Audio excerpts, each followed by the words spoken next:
स्थिति अभी भी बनी हुई है। बूढ़ी गंडक नदी के पुल पर एक ट्रक खराब हो जाने की वजह से दोनों ओर से वाहनों की लंबी लंबी कतार लग गई। जाम करीबन 4 किलोमीटर से भी ज्यादा लंबा बताया जा रहा।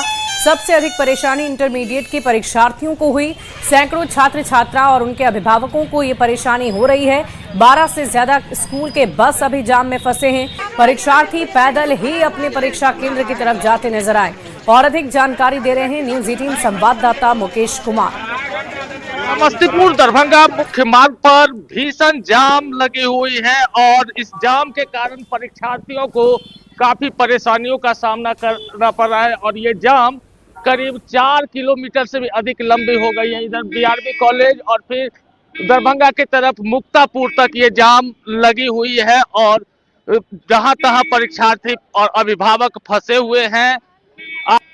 आपको तस्वीरों में हम दिखा रहे हैं, जो परीक्षार्थी हैं वो पैदल निकल करके परीक्षा केंद्रों पर पहुंचने की कोशिश में जुटे हुए हैं। और ये तस्वीर आप देख सकते हैं, जो परीक्षार्थी यहाँ पे निकल करके पैदल आ रहे हैं जैसे तैसे। और ये तस्वीर बहुत कुछ बयान करती है। जो जानकारी मिल रही है कि समस्तीपुर दरभंगा मुख्य मार्ग पर जो है एक ट्रक खराब हो गया, जिस ट्रक खराब होने के कारण ये जाम की समस्या लगी है। और लगातार प्रशासन के लोग जाम को खत्म करने में लगे हुए हैं। क्या स्थिति है? हाँ सर, ये भयंकर जाम की स्थिति बनी हुई है। ये मुक्तापुर से लेकर करके आप समझ सकते हैं 2 से 3 किलोमीटर का लंबा जाम लगा हुआ है। और जाम इतना ज्यादा है कि लोगों को आपस में चलने में नहीं बन रहा है। धक्का मुक्की करते हुए, मतलब गाड़ियों की तो बात छोड़ दीजिए, पैदल चलने की भी जगह नहीं है। और सबसे ज्यादा जो सफर हो रहे हैं वो इंटरमीडिएट के स्टूडेंट हो रहे हैं। उनका टाइम हो रहा है, बच्चे रो रहे थे खड़े होकर के वहां पे जाम की वजह से, क्योंकि पैदल तक चलने का रास्ता नहीं है। खासकर इंटरमीडिएट के जो परीक्षार्थी है वो काफी परेशान है, वो अभिभावक हैं और उनके द्वारा बताया गया है बच्चे वहाँ पे रो रहे हैं जो परीक्षा देने के लिए जाएंगे।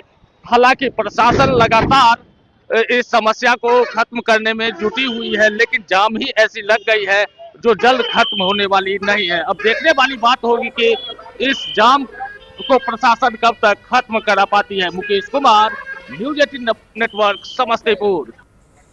और देखिए, संघ प्रमुख मोहन भागवत ने एक बार फिर हिंदू परिवारों को 3 बच्चे पैदा करने की नसीहत दे डाली है। एक कार्यक्रम में मोहन भागवत ने कहा कि हर लड़का लड़की को 19 से 25 साल की उम्र में शादी कर लेनी चाहिए और फिर 3 बच्चे करने चाहिए। 3 भाई बहन होने से अहंकार नहीं होता है। उधर भागवत के इस बयान पर घमासान मच गया है।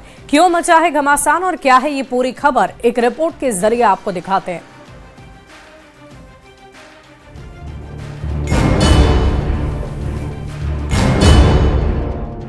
आरएसएस प्रमुख मोहन भागवत ने एक बार फिर जनसंख्या पर बड़ा बयान दिया है। भागवत ने हर हिंदू परिवार को 3 बच्चे पैदा करने की नसीहत दी। उन्होंने कहा कि हर परिवार में 3 बच्चे जरूरी हैं। हर लड़का लड़की को 19 से 25 साल की उम्र में शादी कर लेनी चाहिए और फिर 3 बच्चे करने चाहिए। 3 भाई बहन होने से अहंकार नहीं होता। डॉक्टर लोग हमको कहते हैं कि 19 साल की आयु से 25 साल की आयु तक विवाह और 3 संतानें, तो पेरेंट्स और चिल्ड्रन दोनों हेल्दी रहते हैं। मानस शास्त्र वाले कहते हैं, साइकोलॉजिस्ट कहते हैं कि घर में अगर 3 सिबलिंग्स है तो आपस में जो व्यवहार उनका होता है उसमें से वो ईगो मैनेजमेंट अच्छी तरह सीख लेते हैं।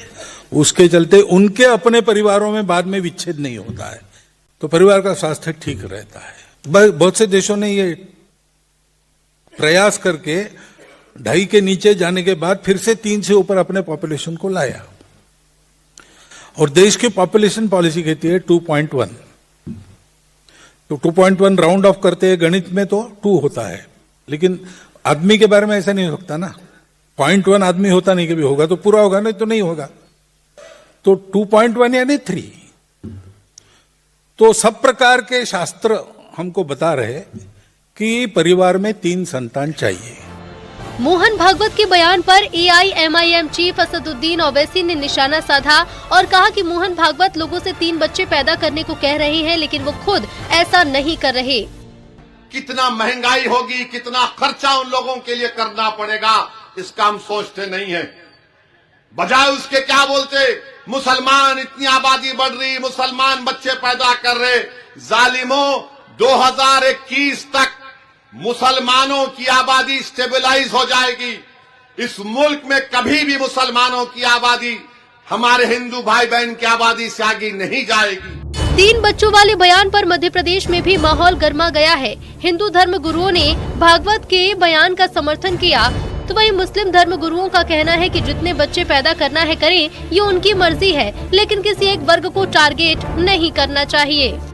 जो पूज्य मोहन भागवत जी ने जो बयान दिया है वो वास्तव में बहुत समाज के लिए सकारात्मक बयान है, हिंदू समाज के लिए। क्योंकि हिंदुओं के अंदर एक दुर्भावना भर दी गई थी आज से 30 साल 35 साल पहले कि नसबंदी कराई गई थी, सारे हिंदुओं ने नसबंदी करी और उसके बाद से कहा कि हम दो हमारे दो। हिंदू लोग ने फिर कहा एक ही बच्चा अच्छा। आज हिंदुओं का एक बच्चा हो रहा है। कितनी दुर्भावना की बात है कि तुम कल को बहन किसको कहोगे, मौसी किसको कहोगे, मामी किसको कहोगे अगर एक बच्चा रहेगा तो मैं तो उनके बयान का पूर्णतः समर्थन करता हूँ। देखिए, किसने रोका है? अगर किसी के 3-4 भी होते हैं तो उसमें रोकने का प्रश्न नहीं है। मोहन भागवत जी आज ये बात कह रहे हैं, लेकिन सभी को अपने जनसंख्या को बढ़ाने में कोई बुराई नहीं है। 3 या 4 बच्चे, इन दिनों ये बहस का मुद्दा बन गया है। हिंदू धर्म गुरु जनसंख्या बैलेंस के लिए 3 से 4 बच्चे पैदा करने की नसीहत दे रहे हैं। बागेश्वर धाम के धीरेन्द्र शास्त्री भी कई बार इस तरह का बयान दे चुके हैं। Bureau report, news 18। और आइए अब आपको सुनाते हैं एक मौलाना का भड़काऊ बयान, जिसको लेकर एमपी से उत्तर प्रदेश तक विवाद छिड़ गया है। इन फसादी मौलाना का नाम है जर्जिश अंसारी, जिनका कहना है कि राम मंदिर को वो मंदिर नहीं बाबरी मस्जिद मानते हैं, जिसको लेकर धार्मिक के साथ राजनीतिक बहस छिड़ गई है। इस रिपोर्ट को आप देखिए। उसको बाबरी मस्जिद पहले भी मानते थे, आज भी मानते हैं और कयामत की सुबह तक उसको बाबरी मस्जिद मानते रहेंगे। कहता भी रहूंगा कि वो बाबरी मस्जिद थी, बाबरी मस्जिद है, बाबरी मस्जिद रहेगी। मौलाना जर्जिश अंसारी का एक और भड़काऊ बयान सामने आया है। मौलाना की फसादी जुबान फिर जहर उगल रही है। मौलाना जर्जिश अंसारी एक बार फिर विवादित बयान देकर सुर्खियां बटोर रहे हैं। इस बार मौलाना ने राम मंदिर को बाबरी मस्जिद बता डाला है। हम उसको बाबरी मस्जिद पहले भी मानते थे, आज भी मानते हैं और कयामत की सुबह तक उसको बाबरी मस्जिद मानते रहेंगे। जब तक जिंदा हूं कहता भी रहूंगा कि वो बाबरी मस्जिद थी, बाबरी मस्जिद है, बाबरी मस्जिद रहेगी। किसी के खत्म कर देने से मेरे भाइयों कोई चीज खत्म नहीं हो जाती है। उसका वजूद था, है और रहेगा। तुमने तो उसको कब्जा कर लिया है, ले लिया है, छीन लिया है। कोई चीज अगर हमसे छीन लो तो क्या वो तुम्हारी हो जाएगी? मौलाना जर्जिश का कहना है कि राम मंदिर बाबरी मस्जिद है, बाबरी मस्जिद रहेगी। वहीं जर्जिश अंसारी के बयान पर हिंदू समाज भड़क गया है। विश्व हिंदू परिषद नेता विनोद बंसल ने उनके बयान पर हमला बोला है, तो उज्जैन के साधु संतों ने जर्जिश के बयान का खुलकर विरोध जताया है। देखिए, मैं मौलाना का दिमाग तो पहले ठीक कर दूं कि जहां राम मंदिर बना है वह राम जी की जन्मस्थली है। तुमने मस्जिद जो है मंदिर तोड़कर 550 साल बनाए। हमें पूछते हैं कि क्या जरूरत थी मंदिर तोड़ के मस्जिद बनाने की? क्या मंदिर छोड़ के मस्जिद नहीं बन सकती थी? उनको शर्म आना चाहिए कि अभी भी पूरे समाज में जो जहर घोलने का काम, ये जर्जिश अंसारी हो या कोई अंसारी हो, चाहे झांगुर बाबा हो, ये समाज में जहर घोलने का काम करते हैं। इन लोगों के ऊपर सख्त से सख्त कार्रवाई होना चाहिए। आपके राम मंदिर को नहीं मानने से राम के अस्तित्व पर कोई फर्क नहीं पड़ता, ना हमारी आस्था पे फर्क पड़ता है। आपको जो भी समझना है समझे, किंतु याद रखिएगा किसी की आस्था पर ठेस पहुंचाना अपराध है और अपराधियों को अब भारत देश भी नहीं छोड़ने देता। इधर जर्जिश अंसारी के बयान के बाद मुस्लिम समाज भी विरोध जता रहा है। बयानबाजी करना मैं समझता हूँ सिवाय घटिया राजनीति को बढ़ावा देने के सिवा कुछ भी नहीं। दूसरी बात, मौलवी जर्जिश नाम के किसी शख्स ने यह कहा है कि बंगाल में यूपी के मुसलमानों को बचाना चाहिए। क्या यही सोच मौलाना फजल खैराबादी की थी? यही मौलाना कफ़ायतुल्लाह काफ़ी चाहते थे? ये बुज़दिलों वाला जो बयान है उनका, मैं समझता हूँ ये अच्छा बयान नहीं है। जर्जिस अंसारी का बयान सिर्फ धार्मिक बहस नहीं, राजनीतिक बहस का भी मुद्दा बन गया है। मध्य प्रदेश में बीजेपी कांग्रेस के नेताओं ने अंसारी के बयान को लेकर एक दूसरे पर हमला बोला है। जहां बीजेपी अंसारी जैसे लोगों को बाबर का वंशज बता रही है, तो कांग्रेस बीजेपी पर माहौल बिगाड़ने का आरोप लगा रही है। जर्जिस अंसारी जैसे जिहादी उत्तर प्रदेश में रह के वहां का दाना पानी आबो हवा से अपना उदर पोषण करने का काम कर रहे हैं, और वो राम मंदिर को माने ना माने, उनके मानने नहीं मानने से क्या होता है। भगवान श्री राम का जो अयोध्या की जन्मस्थली का स्थान है, उसको पूरा विश्व पूज रहा है, पूरा विश्व मान रहा है, पूरा भारत देश मान रहा है। ये जो बाबर के वंशज भारत के अंदर रहकर और बांग्लादेश के गीत गा रहे हैं, इनका संगीत वहां जाके ही पूरा कर देना चाहिए। ऐसे लोगों को जुलूस निकाल के बांग्लादेश की तरफ रवाना कर देना चाहिए। वो दिख रहा है मुसलमानों के ऊपर। उत्तर प्रदेश की अब जहां की घटना बता रहे हैं, वहां पर कोई व्यक्ति हिंदुओं की बुराई करता हुआ दिख रहा है। तो ये हिंदू मुस्लिम सिर्फ भाजपा के राज्यों में हो रहा है, ऐसा क्यों? देश में ये नफरती भाव, नफरती बातें कब खत्म होगी? देश का बच्चा बच्चा ये जानना चाहता है। लेकिन देश की जो सरकार है, भारतीय जनता पार्टी की सरकार है, वो लगातार नफरत फैलाने का काम कर रही है कि देश में कैसे भी नफरत फैलता रहे। मौलाना जर्जिश का मकसद साफ नजर आ रहा है। बाबरी के जिन्न को फिर जगाने की कोशिश की जा रही है। ये वही मौलाना है जो यूपी को पहले ही मुसलमानों के लिए अनसेफ बता चुके हैं, जिसके बाद जर्जिश अंसारी के बयान पर धार्मिक और सियासी बहस छिड़ गई है। लेकिन सवाल ये कि जर्जिश अंसारी की फसादी जुबान पर लगाम कब लगेगी? Bureau report, news 18।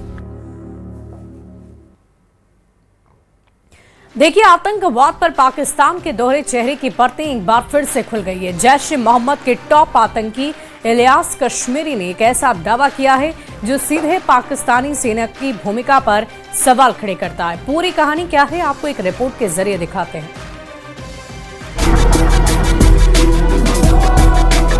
सफेद झंडे लेकर हम मुजाहिदीन या अफवाज के मुकाबले में खड़ा होगा।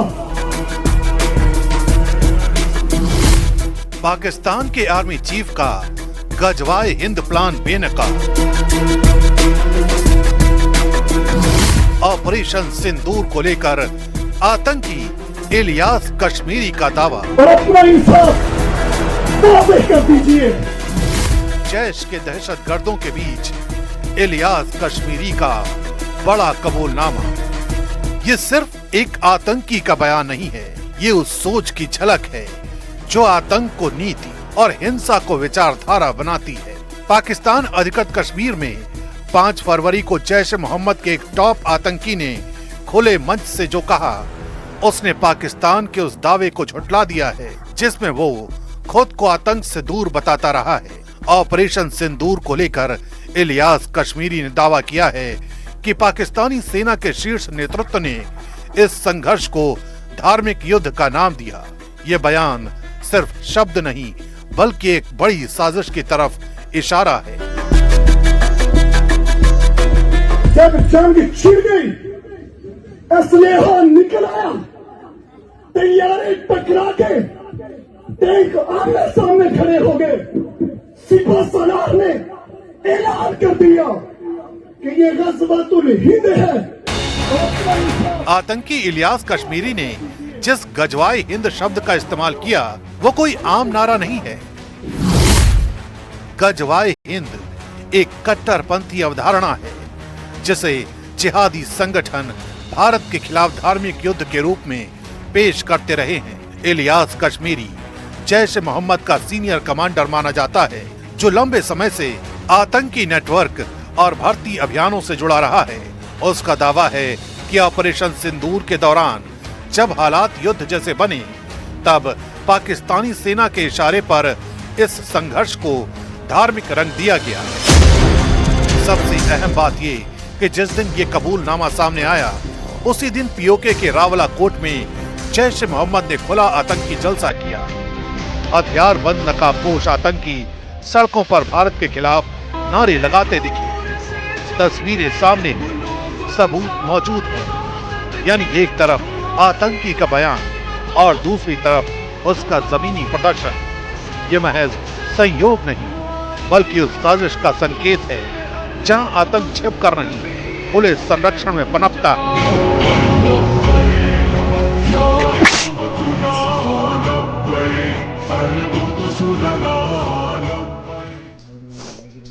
और देखिए, जम्मू कश्मीर में बर्फबारी से लोगों ने राहत की सांस ली है। सोनमर्ग में एक बार फिर से बर्फबारी हुई है, जिससे वादियां बर्फ की चादर में लिपट गई है।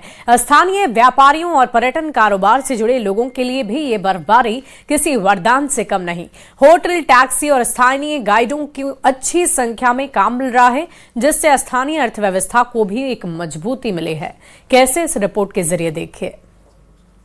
कश्मीर के प्रसिद्ध पर्यटन स्थल सोनमर्ग में ताजा बर्फबारी देखने को मिली, जिससे पूरा इलाका बर्फ की मोटी सफेद चादर से ढक गया। रात भर हुई बर्फबारी के बाद सोनमर्ग की वादियां और पहाड़ियां बेहद खूबसूरत नज़ारों में तब्दील हो गईं। बर्फबारी ने सोनमर्ग को विंटर वंडरलैंड में बदल दिया। चारों तरफ फैली चमकती बर्फ ने इस मशहूर टूरिस्ट रिसोर्ट की प्रकृति सुंदरता को और निखार दिया। बर्फबारी ने जहां सोनमर्ग की खूबसूरती को चार चांद लगा दिया है, वहीं स्थानीय पर्यटन कारोबार के लिए भी ये राहत भरी खबर मानी जा रही है। स्थानीय व्यापारियों और पर्यटन कारोबार से जुड़े लोगों के लिए भी ये बर्फबारी किसी वरदान से कम नहीं है। होटल, टैक्सी, स्थानीय गाइडों को अच्छी संख्या में काम मिल रहा है, जिससे स्थानीय अर्थव्यवस्था को मजबूती मिल रही है, बल्कि पर्यटकों और स्थानीय लोगों दोनों के लिए उत्साह का कारण भी बन रहा है। हरियाणा के फरीदाबाद में एक बड़ा हादसा हुआ है। यहां लगने वाले सूरजकुंड मेले में तीसरी बार झूला गिरने से एक मौत हो गई। इस हादसे को लेकर अब बड़ा और चौंका देने वाला खुलासा हुआ। एफआईआर में साफ साफ ये बताया गया कि यह हादसा सीधी लापरवाही का नतीजा था। एफआईआर के अनुसार झूला चलाने वाले ने मेले में सुरक्षा मानकों की खुलकर अनदेखी की। ना तो तकनीकी जांच कराई, ना ही सुरक्षा प्रोटोकॉल का पालन हुआ। आरोपी झूला संचालक का नाम सरबजीत सिंह बताया जा रहा है, जो हिमाचल प्रदेश के सिरमौर जिले का रहने वाला है।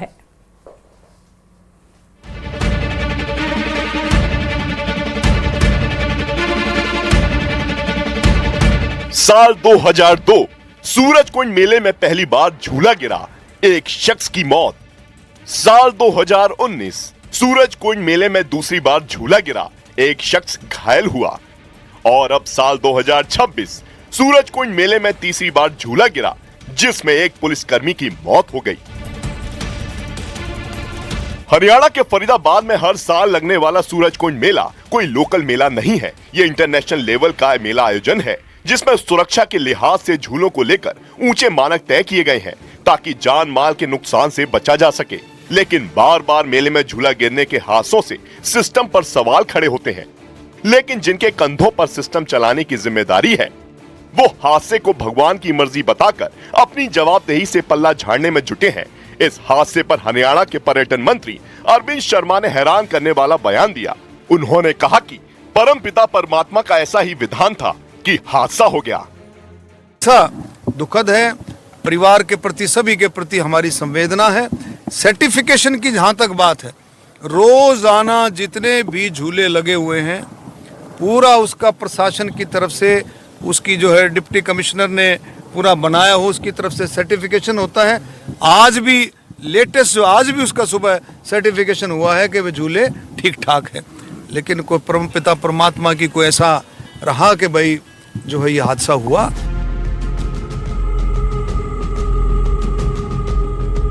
वहीं न्यूज 18 इंडिया की ग्राउंड पड़ताल में जो बातें सामने आई, वो हादसे के पीछे लापरवाही और भ्रष्टाचार की ओर इशारा करती हैं। सूरजकुंड मेले में पिछले 6 साल से स्टॉल लगाने वाले अनीश ने इस हादसे के लिए सीधे तौर पर मेला अथॉरिटी को जिम्मेदार ठहराया।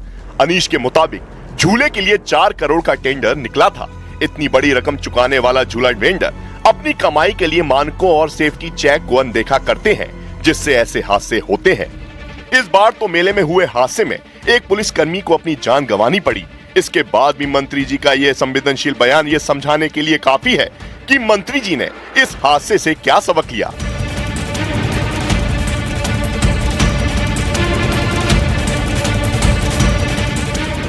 हरियाणा के पलवल में पोस्टेड इंस्पेक्टर जगदीश सूरजकुंड मेले में ड्यूटी पर तैनात थे।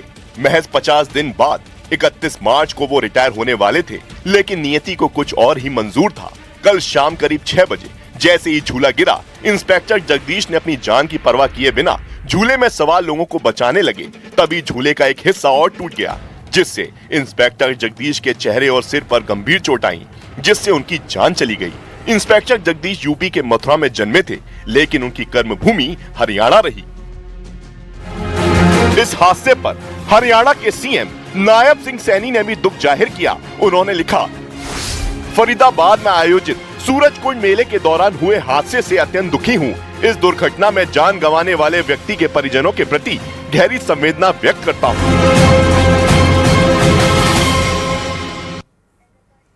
न्यूज 18 को दिए इंटरव्यू में केंद्रीय मंत्री पीयूष गोयल ने एक बड़ा खुलासा किया है। उन्होंने कहा कि लोकसभा में पीएम मोदी के भाषण के टलने के दिन सदन में एक डरावना माहौल था। विपक्ष ने सभी नियम और शिष्टाचार तोड़ दिए थे।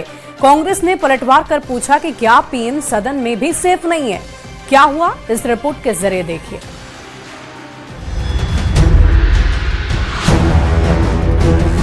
केंद्रीय मंत्री पीयूष गोयल ने लोकसभा में हुए हंगामे को लेकर कहा कि उस दिन सदन में डरावना माहौल था। विपक्ष ने सभी नियम और शिष्टाचार तोड़ दिए थे।